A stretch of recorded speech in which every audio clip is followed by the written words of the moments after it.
Here is a callery pear on Germantown Avenue. And I wanted you to see how it was shoehorned into a very small tree pit. But as the tree got bigger, it started lifting up the sidewalk. You'll also notice girdled roots on this side here, right in here.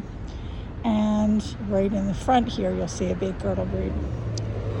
But what's really, I want to say, classic for this tree is to have narrow branch attachment and usually weak attachment.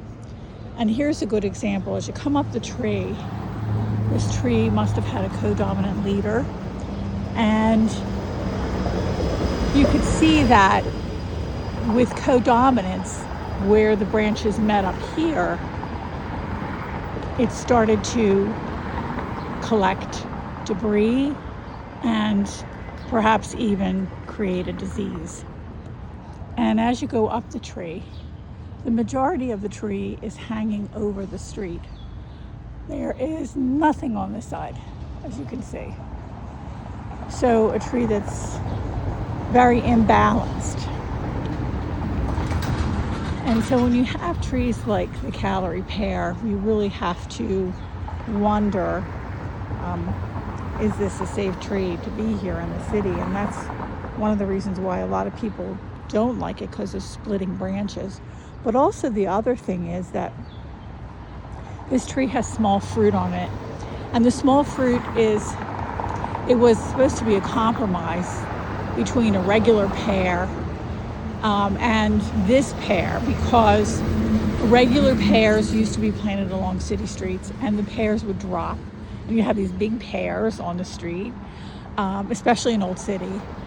And so they figured, a smaller pear would be ideal. So we'll make this an ornamental tree because it blooms in the spring and it's great looking. Might as well make it a street tree. But the problem is that the fruit gets eaten by birds because now they can get their beaks around it.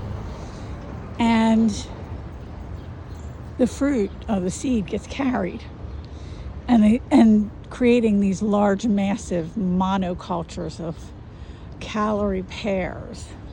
And you see this around in Washington, D.C., when you're on I think it's the 495, the beltway around Washington.